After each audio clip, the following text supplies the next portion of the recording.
ప్రభువైన యేసునామములో మీ అందరికి శుభములు. మీరందరూ బాగున్నారని, మీరందరూ బాగుండాలని నా ప్రభువైన యేసుక్రీస్తుకి ప్రతిరోజు మా విన్నపం తెలియజేస్తున్నాను. అలాగే ఒక ప్రాముఖ్యమైన అంశం ఏంటంటే విజయ్ కుమార్ గారు వారు మీ అందరికి సుపరిచితులు. వారు ఒక ఛాలెంజ్ విసిరారు. ఏమనంటే, దమ్మున్న ఎవడైనను అంటే మీకు వినపడుతుంది అనుకుంటున్నాను, దమ్మున్న ఎవడైనను యేసుక్రీస్తు దేవుడు కాదని నిరూపించే సత్తా ఉంటే రండి అని పిలిచారు. వీడియోలలో సాటుమాటుగా మాట్లాడడం ఎందుకు, ఆయన పిలిచారు, వెళ్ళొచ్చు కదా. మేము కూడా విజయ్ కుమార్ గారికి మా మద్దతు తెలియచేస్తున్నాము. ఏ కారణం చేతంటే మేము కూడా సెల్ఫ్ డిక్లరేషన్ రుజువులు మీకు చూపించాలి కాబట్టి కొన్ని వచనాలను మీకు చూపిస్తున్నాను. ఈ వచనాల ఆధారంగా యేసుక్రీస్తు మరుగై ఉన్నాడు, మర్మంగా ఉన్నాడు కాబట్టి ఆయన ఒక్కడే దేవుడని రుజువులతో కూడిన బైబిల్ సందర్భాలను మేము తెలియపరచాలనుకుంటున్నాము.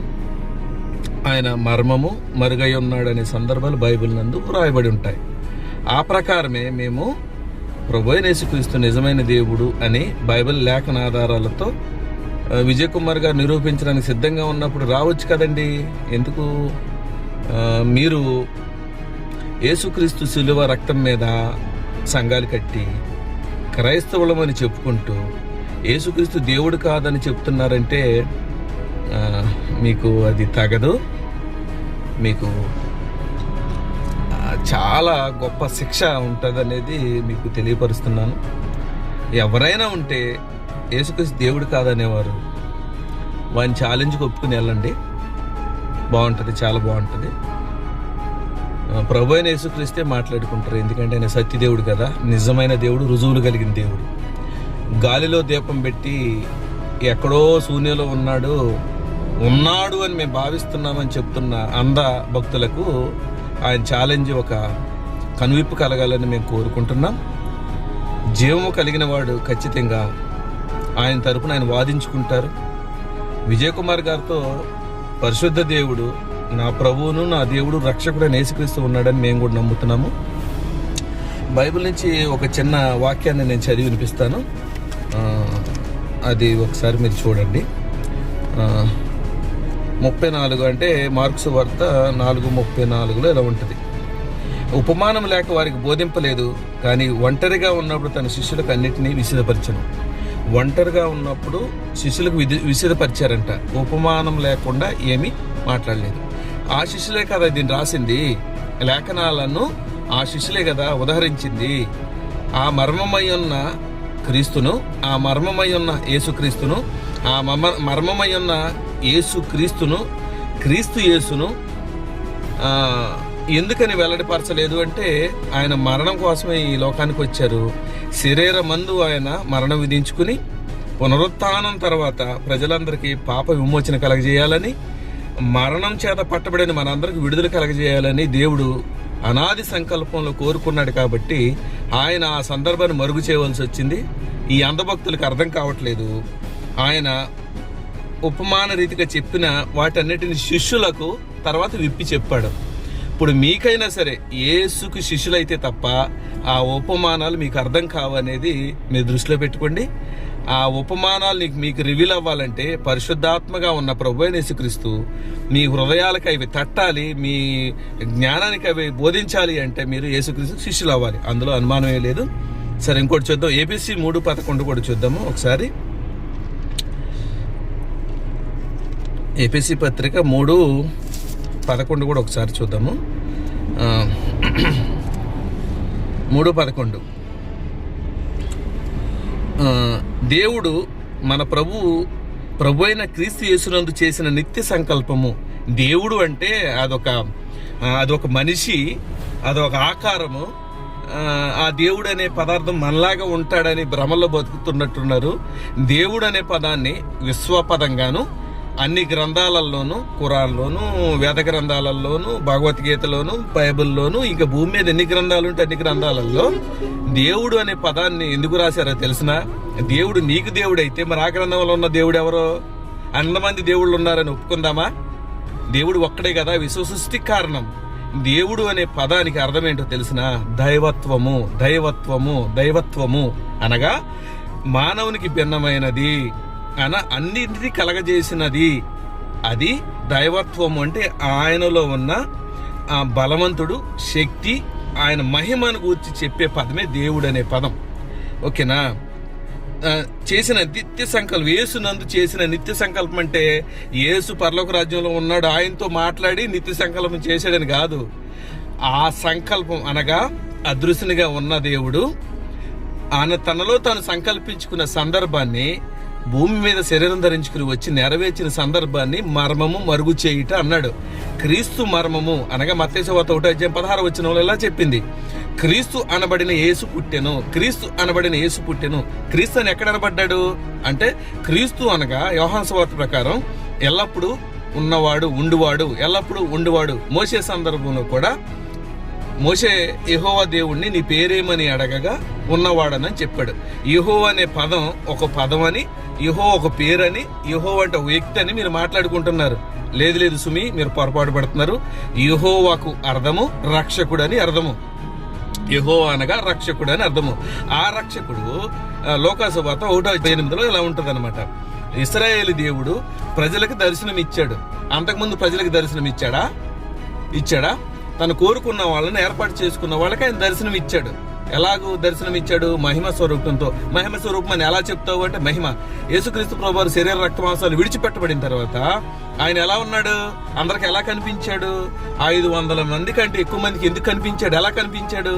ఎలా గుర్తుపెట్టారు అంటే, పూర్వ స్థితి వాక్కు అనగా ఆయన మహిమదేవంతో ఉన్నప్పుడు ఆయన మాట విని వాళ్ళ శిష్యులు గుర్తుపెట్టినట్లుగా అక్కడ ఉంటుంది.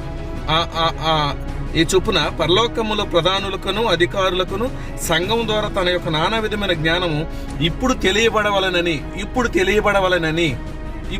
అంతకుముందు తెలియపరచలేదు. కారణం ఏంటంటే ఆయన మరణానికి పోనీయదు సాతాను.